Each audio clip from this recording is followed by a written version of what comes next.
कहानी की शुरुआत एक विद्रोह से होती है। अमेरिका के लोग फांसी की सजा बंद करवाना चाहते थे। उनका मानना था कि इंसान को जीवन और मौत देने का हक सिर्फ गॉड के पास है। एक लंबे विद्रोह के बाद अमेरिका की सरकार लोगों की बात मानकर देश में फांसी की सजा बंद कर देती है। कुछ सालों बाद कहानी एक आइलैंड से शुरू होती है जिसका नाम टर्मिनल आइलैंड था। ये आइलैंड अमेरिका से दूर बिल्कुल अलग था। अमेरिका की पुलिस यहाँ उन अपराधियों को छोड़ देती थी जो फांसी की सजा के हकदार होते थे। विद्रोह के बाद अमेरिका में फांसी की सजा बैन हो चुकी थी, जिसके बाद से पुलिस इस आइलैंड का इस्तेमाल कर रही थी। आज पुलिस सिना नाम की एक लड़की को आइलैंड के पास लाकर कहती है, जज ने तुम्हें इस आइलैंड पर भेजने का फैसला सुनाया था, इसीलिए अब तुम्हें अपनी बाकी की पूरी जिंदगी इसी आइलैंड पर गुजारनी होगी। इसके बाद पुलिस सिना को आइलैंड पर छोड़कर वहाँ से चली जाती है। ये आइलैंड किसी नर्क से कम नहीं था, क्योंकि यहाँ बहुत सारे अपराधी रहते थे। थोड़ी देर बाद सिना की नजर एक छोटे से गाँव पर पड़ती है। ये गाँव इस आइलैंड का इकलौता गाँव था और जहाँ बहुत सारे खतरनाक अपराधी रहते थे। इस गांव का सरदार ताकतवर मॉन्क था और उसके साथ नजर आ रहे लंबे बालों वाले का नाम बॉबी था। बॉबी मॉन्क का साथी और उसका सलाहकार था। इन दोनों की नजर सिना पर पड़ चुकी थी, जो अभी अभी गांव में दाखिल हुई थी। गांव के सभी लोग सिना को ऐसे घूर रहे थे जैसे भेड़ियों के बीच बकरी आ गई हो। इस गाँव में 3 खूबसूरत लड़कियाँ भी रहती थी और वो भी दूर से सिना को देखने लगती है। अब मॉन्क सिना के पास जाकर उससे अपने कपड़े उतारने को कहता है, लेकिन सिना उसकी बात नहीं मानती और मॉन्क सिना को पीटने लग जाता है। मॉन्क से मार खाकर सिना बहुत रोती है, क्योंकि गांव के किसी भी आदमी ने उसकी मदद नहीं की थी। रात को सिना बाकी की 3 लड़कियों के साथ आराम कर रही थी। लड़कियां उसे बताती हैं कि अगर तुमने गांव से भागने की कोशिश की तो गांव का सरदार मॉन्क तुम्हें तड़पा तड़पा कर मार देगा। अगले दिन सुबह लड़कियां काम पर लग जाती हैं। इस गाँव में लड़कियों से पूरा दिन काम लिया जाता था। उनसे खेती के साथ साथ मजदूरी भी करवाई जाती थी। पूरा दिन काम करने के बाद जब लड़कियां आराम करने लगती थी तो मॉन्क उनके पास आ जाता था। वो जहाँ आकर उन्हें ये बताता था कि किस लड़की को किस आदमी के साथ सोना है। मॉन्क के जाने के बाद बनी बॉबी के पास जाकर उसके साथ रात बिताती है। बाकी की लड़कियां भी दूसरे आदमियों के साथ सोकर उन्हें खुश करती हैं। अगले दिन सभी लोग खाने की लाइन में लगे हुए थे और लड़कियां उन्हें खाना दे रही थी। इसी बीच विल नाम का आदमी गलती से लाइन का खाना गिरा देता है, जिसके बाद लाइन विल को पीटने लग गया था। मॉन्क उन दोनों को रोकना चाहता था, लेकिन बॉबी उसे ऐसा करने से रोक लेता है। ऐसी छोटी छोटी बातों पर जहाँ अक्सर ही मारपीट हो जाया करती थी। लायन लगातार विल को धो रहा था और फिर देखते ही देखते वो सभी के सामने विल को मार देता है। विल की मौत देखकर बॉबी कहता है, विल बूढ़ा हो चुका था, वो काम कम करता था और खाना ज्यादा खाता था। इसके बाद गाँव के लोग विल की लाश उठाकर उसे पानी में फेंक देते हैं। थोड़ी देर बाद सभी लड़कियां गाँव के आदमियों के कपड़े धो रही थी। उन पर नजर रखने के लिए मॉन्क के 4 आदमी भी वहीं आसपास थे। इसी दौरान मॉन्क के आदमियों पर नए लोग हमला कर देते हैं। ये नए लोग एक ग्रुप के आदमी थे और इस ग्रुप का दुश्मन मॉन्क और उसके आदमी थे। ये ग्रुप मौका मिलने पर मॉन्क के आदमियों पर हमला कर देता था, ताकि मॉन्क के आदमियों को मारकर उसे कमजोर किया जा सके।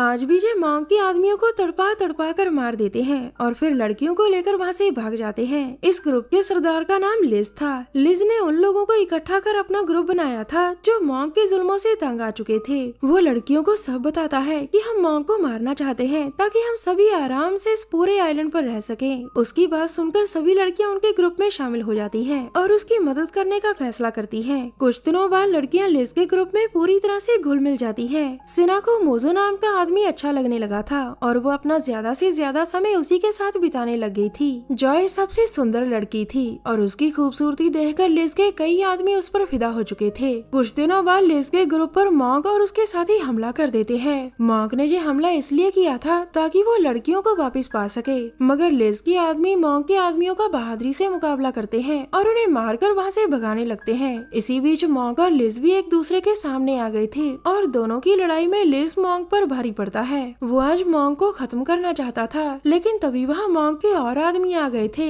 जिस कारण लिज को वहाँ से भागना पड़ता है। आज लड़ाई में लिज के कई आदमी मारे गए थे और कुछ काफी जख्मी हो गए थे। अब लिज के पास काफी कम आदमी बचे थे और ये बात खतरनाक थी। मॉन्क आज नहीं तो कल फिर से उन पर हमला करेगा और उसके हमले का जवाब देने के लिए लिज को हथियारों की जरूरत थी। अगले ही दिन लिज के आदमी अपने लिए कच्चे पके हथियार तैयार करने लगते हैं। बॉब एक ऐसी पाइप बना रहा था जिसकी मदद से वो दूर खड़े आदमी को बेहोश कर सके। इसके बाद वो सभी मिलकर बम बनाने लगते हैं ताकि वो मॉन्क के आदमियों को ज्यादा से ज्यादा नुकसान पहुंचा सके। दूसरी तरफ मॉन्क और बॉबी रेडियो बना रहे थे ताकि वो खाली समय में गाने सुन सके। कुछ दिनों बाद बनी अकेली ही एक झरने के पास नहा रही थी और तभी मॉन्क के आदमी उसे पकड़ लेते हैं। इसके बाद वो उसे किनारे पर लाकर बांध देते हैं क्योंकि बॉबी उसे कड़ी से कड़ी सजा देना चाहता था। वो एक मोटी सी रस्सी से बनी की पीठ को कूटने लगता है और तब तक कूटता रहता है जब तक बनी की पीठ लहूलुहान नहीं हो जाती। इसी बीच उन्हें समुद्र में पुलिस की बोट दिखती है जिसे देखकर वो सभी लोग छुप जाते हैं। बोट की आवाज सुनकर लिज और उसके साथी भी किनारे पर आ गए थे और उन सब की नजर बनी पर पड़ गई थी। पुलिस वालों ने बनी को मार खाते दूर से देख लिया था। उस पर रहम खाकर उसकी मदद करने जहाँ 2 पुलिस वाले आए थे, मगर इसी बीच मॉन्क का एक आदमी चोरी छुपे बोट की तरफ बढ़ रहा था और बोट पर सिर्फ एक ही पुलिस वाला था। अब दोनों पुलिस वाले जैसे ही बनी के हाथ खोलते हैं तो मॉन्क का आदमी बोट वाले को बेहोश कर उसकी गन उठाकर तीनों पुलिस वालों को मार देता है। पुलिस वालों की मौत के बाद मॉन्क के आदमियों के हाथ ऑटोमेटिक गन्स लग गई थी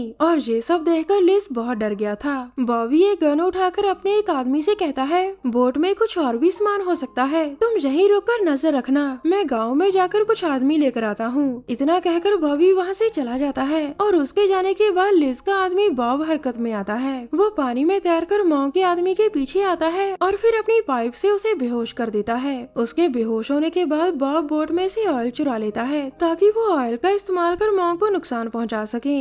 रात को लिज का पूरा ग्रुप बातचीत कर रहा था कि मॉन्क के पास गन्स पहुंच गई है और अब वो कभी भी हम पर हमला कर सकता है। लंबी बातचीत के बाद पूरा ग्रुप फैसला करता है कि इससे पहले मॉन्क उन्हें ढूंढकर मार डाले, क्यों ना वही उसके गाँव पर हमला कर दे। अगले ही दिन लिज का पूरा ग्रुप मॉन्क के गाँव के पास पहुँच गया था, लेकिन उन्हें गाँव में कोई नजर नहीं आता। लिज के आने की खबर मॉन्क को पहले ही मिल चुकी थी। उसके आदमियों ने लिज को गांव की तरफ बढ़ते देख लिया था। गांव को खाली देखकर लिज के आदमी गांव को जलाने का फैसला करते हैं। इसके बाद लिज जूलिया के साथ मिलकर गांव के घर फोड़ने लगता है। लिज की हरकत के बाद मॉन्क के आदमी भी बाहर आ गए थे और वो लिज के आदमियों पर टूट पड़ते हैं। अब एक जोरदार लड़ाई शुरू हो चुकी थी जिसमें सभी एक दूसरे की जान के प्यासे बने हुए थे। बॉबी स्टोर में छुपकर गोलियां चला रहा था और उसकी गोलियां लिज के कई आदमियों को मार देती है। बॉबी ने अपने लिए बिल्कुल सही जगह चुनी थी क्योंकि मॉन्क ने स्टोर को बंकर जैसा बनाया था। बॉबी की चलाई गोलियां लिज को भी लगती है जिनसे उसकी मौत हो जाती है। लिज की मौत देखकर उसके साथी डर गए थे, ऊपर से उनके पास सिर्फ एक ही बम बचा था। बनी गुस्से में आकर वो बम लेकर भागती है और उसे मॉन्क के घर पर फेंक देती है। इसी बीच बॉबी फिर से गोलियां चलाता है और इस बार उसकी गोलियां बनी की जान ले लेती है। बनी के फेंके बम के कारण मॉन्क काफी जख्मी हो गया था। वो किसी तरह स्टोर के पास पहुँचता है जहाँ बॉबी उसे स्टोर के अंदर खींच लेता है। अब बॉबी फिर से गोलियां चलाने लगा था और उसकी गोलियां लिज के कई आदमियों और लड़कियों को मार देती हैं। आखिर में लिज का एक आदमी ऑयल के पास जाकर ऑयल को पाइप्स में फेंकता है। ये पाइप्स पानी के थे जो स्टोर तक जा रहे थे। अब वो आदमी ऑयल में आग लगा देता है और आग जैसे ही स्टोर तक पहुंचती है तो एक बड़ा सा धमाका होता है। बॉबी इस धमाके में जलकर मर जाता है जबकि मॉन्क की आंखों की रोशनी चली जाती है। कहानी के आखिर में सभी अपराधी आराम से आइलैंड पर रहने लगते हैं। मॉन्क के अंधा होने के कारण लिज के आदमियों ने उसकी जान बख्श दी थी। हमारी वीडियो देखने के लिए धन्यवाद।